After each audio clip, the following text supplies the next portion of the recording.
નમસ્કાર. મેં તને કેટલી વાર કહ્યું છે કે હું તૈયાર થાવ એની પહેલાં મને મારો નાસ્તો તૈયાર જોઈએ. લગ્નના 25 વર્ષ પછી પણ મારે તને એક જ વાત કેમ વારંવાર કહેવી પડે છે લતા? તને શું છે? ઘરે આરામથી રહો, મારે કામ પર જવાનું હોય છે. તું હંમેશા મૂર્ખની જેમ વર્તે છે. આજે પણ પ્રશાંતનો ગુસ્સો આસમાને હતો. આ કઠોર શબ્દો પર પોતાનો ગુસ્સો ઠાલવતા પ્રશાંતે ભીનો ટુવાલ ખુરશી પર ફેંક્યો અને ગુસ્સાથી લતા સામે જોયું. પ્રશાંતનો આ ગુસ્સો લતા માટે કંઈ નવો નહોતો. તે મહિનામાં 3 થી 4 વાર આ રીતે લતા પર ગુસ્સો ઠાલવતો. પહેલાં લતા તેનો વિરોધ કરતી હતી, પરંતુ જ્યારે ઘણા વર્ષો સુધી પ્રશાંતમાં કોઈ ફેરફાર જોવા ન મળ્યો, ત્યારે લતાએ પોતાની જાતને બદલી નાખી. હવે પ્રશાંતે જે કંઈ કહ્યું તેનાથી લતાને કોઈ ફરક ન પડ્યો. પ્રશાંત જે કહેતો તે બધું માથું નીચું રાખીને તે સાંભળતી હતી. લગ્નના પ્રથમ 5 વર્ષ સુધી લતાએ બદલવાનો ખૂબ પ્રયાસ કર્યો, પણ બિનજરૂરી રીતે ગુસ્સો કરવો અને પાછળથી લતાને અપશબ્દો બોલવા એ જાણે તેની આદત બની ગઈ હોય. જો કોઈ દલીલ થાય તો પ્રશાંત સીધો જ લતાને કહેતો, જો તું મને પસંદ નથી કરતી તો તું તારા મા બાપના ઘરે કેમ નથી જતી? તું મારી સાથે કેમ રહે છે? આ બધું હોવા છતાં લતા પ્રશાંત સાથે રહેતી હતી, કારણ કે તેને તેની દીકરીની ચિંતા હતી. સમાજ અને લોકો શું કહેશે, તેને આ પણ જોવું હતું. તે એટલી શિક્ષિત પણ નહોતી કે પોતે જઈને નોકરી કરી શકે અને પોતાનું અને તેની પુત્રીનું ભરણપોષણ કરી શકે. લતાને હવે પોતાની ચિંતા ન હતી, તેને ફક્ત તેની પુત્રીની ચિંતા હતી. લતા ઈચ્છતી હતી કે કાવ્યા પપ્પા મમ્મી વચ્ચેની લડાઈને કારણે પરેશાન થાય. કાવ્યાનો અભ્યાસ પૂરો થઈ ગયો હતો અને હવે તેના માટે લગ્નના પ્રસ્તાવ આવવા લાગ્યા હતા. કાવ્યાએ ઘણા સંબંધોને ફગાવી દીધા હતા. 2-3 મહિના પછી સારો સંબંધ આવ્યો. સંબંધીઓ અને પરિચિતોએ પણ છોકરાના ખૂબ વખાણ કર્યા. એક સાંજે પ્રશાંત તેની દીકરી પાસે બેઠો અને તેને કહેવા લાગ્યો, કાવ્યા, તે ખૂબ જ સારો છોકરો છે, ભણેલો છે, મોટું ઘર છે, ખૂબ સારી નોકરી છે. આવા સંબંધો વારંવાર આવતા નથી. દીકરા, ના ન પાડ. આ સમયે કાવ્યા તેના પપ્પા સાથે બહુ વાત ન કરતી. કદાચ તે ડરતી હતી અથવા કદાચ તે તેનાથી નફરત કરતી હતી. પણ આજે તેને તેની બધી હિંમત એકઠી કરી અને કહ્યું, મારે અત્યારે લગ્ન નથી કરવા પપ્પા.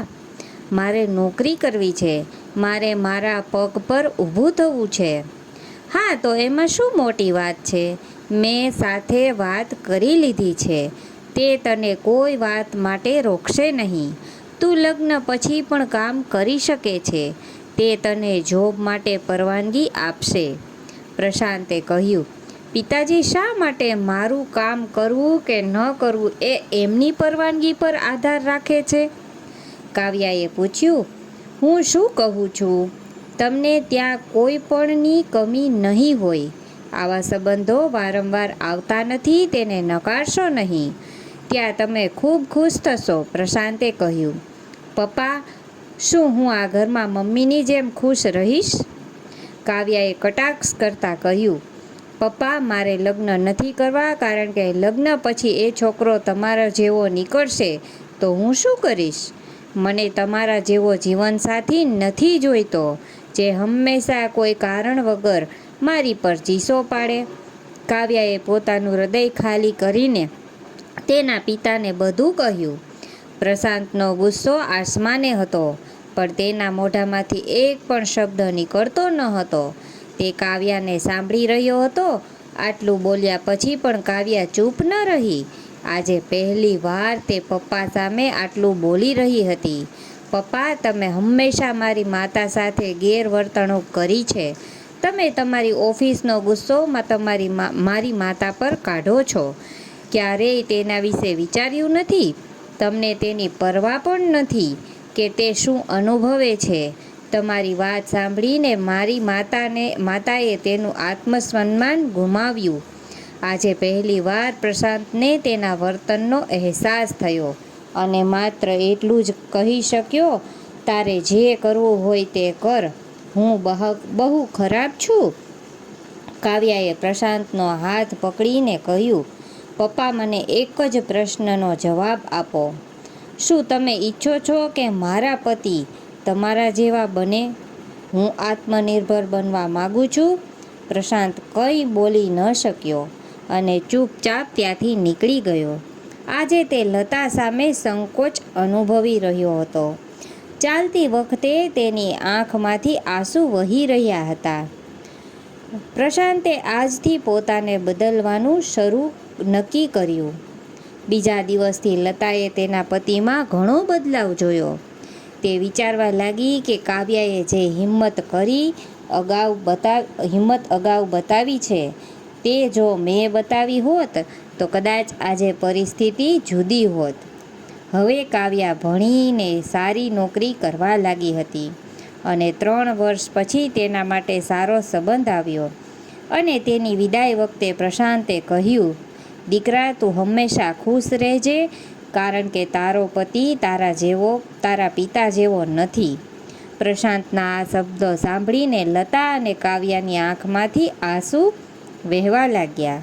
મિત્રો, આપણા સમાજમાં ભલે મહિલાઓને દેવીનો દરજ્જો આપવામાં આવે છે, પરંતુ તેમને તે સ્વતંત્રતા આપવામાં આવતી નથી જે તેમને મળવી જોઈએ.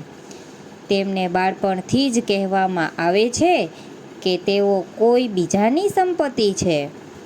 શાળાએથી આવવામાં મોડું થાય તો માર મારવામાં આવે છે. જો કોઈ વ્યક્તિ મોબાઈલ ફોન પર વાત કરતી જોવા મળે અથવા બારી બહાર ડોકિયું કરતી જોવા મળે તો શંકા જાગે છે. આ મા-બાપનું ઘર તમારું નથી, પતિનું ઘર તમારું છે. આ વાત તેમને જીવનભર કહેવામાં આવે છે. હવે તમે જ કહો મિત્રો, આવી સ્ત્રીઓનું સાચું ઘર કયું છે? છેવટે તેણે કયું ઘર પોતાનું કહેવું જોઈએ? તો મિત્રો, આ કહાની તમને કેવી લાગી?